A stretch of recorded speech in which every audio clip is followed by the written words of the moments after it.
Para? 100K boss ma? Alam mo ba, gusto niyo mag-story time ako?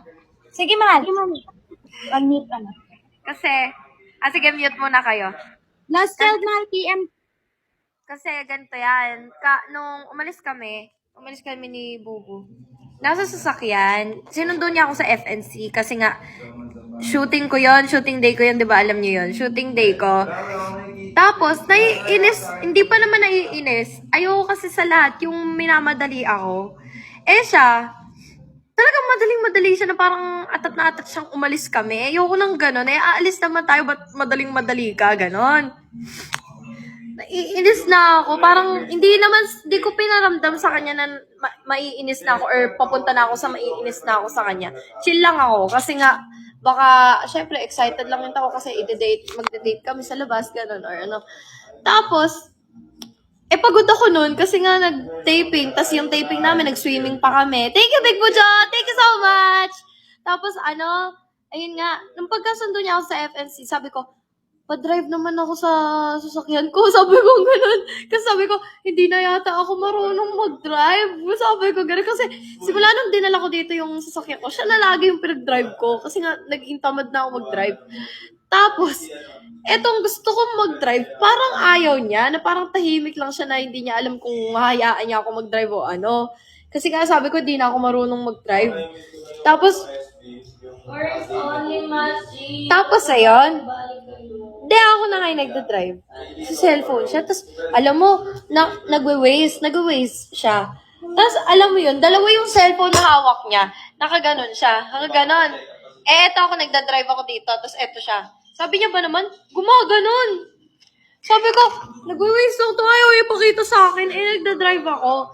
Tapos, buti na lang, tulig talaga ako na hindi ko iniintindi yung ginagawa niya. Di ako nagbibigay ng side comments.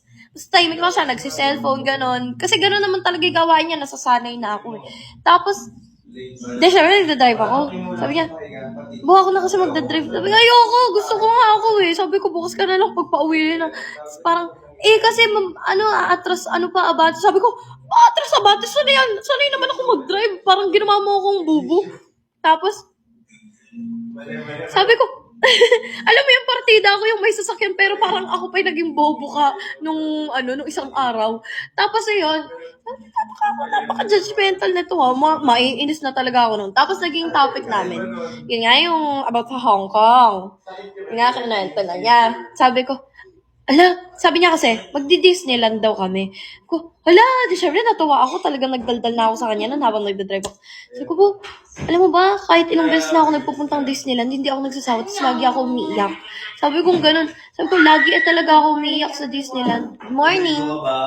Sabi ko, yan sabi ko, Bubu, doon ka mag-propose sa akin. Sabi ko ganun. Tapos tawa lang siya ng tawa. Bakit? Tapos, sabi ko, doon siya mag-propose. Tapos, sabi ko, bakit? Sabi ko, ganun. Sabi ko, sabi ko nga, romantic yun. Kasi sabi ko, Disney princess ako. Gusto ko doon ka mag-propose. Ganun ko siya. Tapos, hindi ko alam. Syempre, hindi ko naman kabisado dito, di ba? Kasi hindi naman talaga ako nagda-drive dito. Or, pag nag-grab ako dito sa Manila, hindi ko rin tinatandaan yung mga daan. Actually, pwede nga ako makidnap. Wala akong pakialam kasi kung saan ako dinadala eh. So, nagda-drive ako. Kala ko naman, magsha-shortcut, papuntang MOA. Excited na nga ako at magsha-shopping kami. Kasi ilang linggo ko ilang linggo kong inisip, ilang linggo kong pinaplano na magsha-shopping ako. Tapos, sabi niya, boy, gilid mo nga. Yun sa gilid na yun ng hotel. Boy, gilid mo gano'n. Akala ko naman, ang duda ko, si Ate Joy susunduin na wala lang pasabi. At isa pang admin na yun, mahilig din magpasabog. Tapos, gilid ko daw kasi i-waste nga daw niya. Ginilid ko. Ang ginawa kong gilid, parang alam mo yung pagsaglitan lang na gilid. Tapos sabi niya, pasok mo dyan. Yun yung parang entrance ng hotel. Ha? Sabi ko, bakit dito? Sabi ko, hindi naman tumawa. Tapos,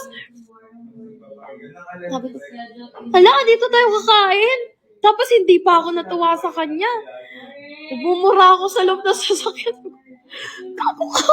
Sabi ko, ganun yung suot ng damit ko, yung pang MOA lang. Actually, hindi nga pang MOA, pang bahay lang talaga na naka-short lang ako, tapos t-shirt na crop top eh. Sabi ko, gagi! Sabi ko, ganun. Sinaulo ko talaga, sana sinabi mo sa akin na nakapaghanda ako. Kasi gusto ko kung saan ako pumupunta. Gusto ko kung saan ako pumupunta, bagay yung itsura ko. Kasi kaya kong bumagay sa kahit saang lugar ka. Mag-style talaga ako. Kasi, syempre, fashionista ako, no? Sabi ko, itsura ko din. Sabi ko, ganun. Halata yung itsura ko. Kakalubog ko lang ng pool. Tapos nagbanlaw lang, ganun. Tapos, tatawa talaga ako. Dito tayo kain. Sabi ko, wala din akong cash kasi sabi mo ako yung magbabayad. Sabi ko, ganun kasi di talaga ako nagka-cash ngayon. Talagang nagsuswipe lang ako or Gcash kung meron man. Ganun, hindi na ako humahawak ng pera kasi mas mabilis ko siya nauubos. Tapos yun, sabi ko, sinauna ka ako talaga. Diba? Sabi ko, kuhang-kuha mo yung inis ko. Sabi ko, gano'n sa kanya. Tapos, eto pa, nung nakapark na, edi okay na, alam ko na, doon na kami kakain. Sabi ko, ang hilig mo sa ganyan, surprise, ganun ganon. E di nakapark na. Sabi ko, teka, magbibihis ako. Sabi ko, nakakainis ka talaga kung ano may inis ko. Sabi ko, anong oras tayo aalis dito? Kasi magsha-shopping pa ako sa MOA. Hindi ko naman kasi alam na surprise yan. Tapos, sabi niya, ito, shopping na shopping, parang di ka natuwa na ganon, nakakain daw kami sa hotel, ganon. Sabi ko, kasi yun talaga ako may plano, magsha-shopping eh. Tapos, sabi ko, gusto ko nang mag-shopping, tapos dinala ako sa hotel. Tapos eto pa, nainis ako. Blindfold ako. Sabi ko, ano meron? Alam nyo ba, ang naging duda ko nun, sabi ko, birthday ko? Sabi ko ganun, kasi binablindfold niya ako. Sabi ko, pero bago niya ako ganunin, nag-aano ako, sabi ko, ano yun? Parang timang, sabi ko ganun, kasi ayoko maglakad. Sabi ko, ayoko maglakad nung nakaganito, parang timang, promise. Sabi ko gano'n. Kasi syempre, alam ko yung itsura ng hotel, tapos maglalakad ka ng naka-blindfold. Di ba mong timang? Sabi ko, wag na talaga, promise. Sabi ko, nakakaya. Sabi ko gano'n. As in, nagtatalo talaga kami kasi ayoko nga ako mag-blindfold. Tapos sabi ko, yung pilik mata ko, kakalat yung mascara ko. Wala ka daw siyang pakialam. Ganon. Talagang nagtatalo talaga kami. Sobrang bad trip ko. Natulog ako dun sa sasakyan bago ako bumaba. Wait lang daw. Maghintay daw muna. Naka-blindfold ako. Pinaghintay ako dun sa loob. Naka-blindfold ako. Parang, alam nyo, parang akong kinidnap. Tapos, dahil nakatulog ako. Duda ko na nun, andun yung mga big boss at baby boss na parang meron kaming meet and greet kinemberlo. Ganun na yung nasa isip ko. Tapos tinatanong niya, ano daw gusto ko, di ba Barbie? Ganun. Di akala ko talaga. Tapos ano pa daw, sabi ko house and lot. Tapos ano pa, cellphone. Sabi ko ganun. Tapos sabi niya, tawa siya ng tawa. So parang natutunugan na ako. Sabi ko, ay, meet and greet siguro to. Siguro may Barbie nga ako tsaka cellphone. Lahat ng in-excite ko, wala sa plano niya. Tapos, ayun pa. Nung, nakatulog na ako, ginising na ako. Sa baba na. Hindi ko alam na, akala ko naman kaming dalawa pa lang yung magkasama noon habang inakyat niya ako. Ang tagal namin naglalakad na naka-blindfold ako. So, kitang-kita ko lahat ng mga tao sa hotel papunta dun sa, sa may parang kinainan namin na naka-blindfold. Sabi ko, sana naman inakyat niya muna ako tsaka niya ako blindfold kasi ganun din. Alam ko naman nung nasa hotel.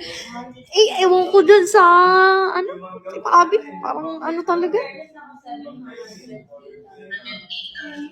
Pinaglakad akong naka-blindfold.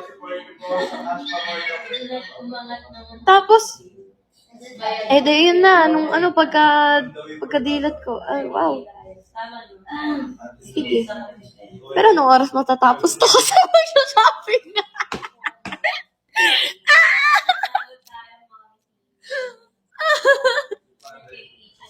Hindi tuloy nakaabot sa MOA.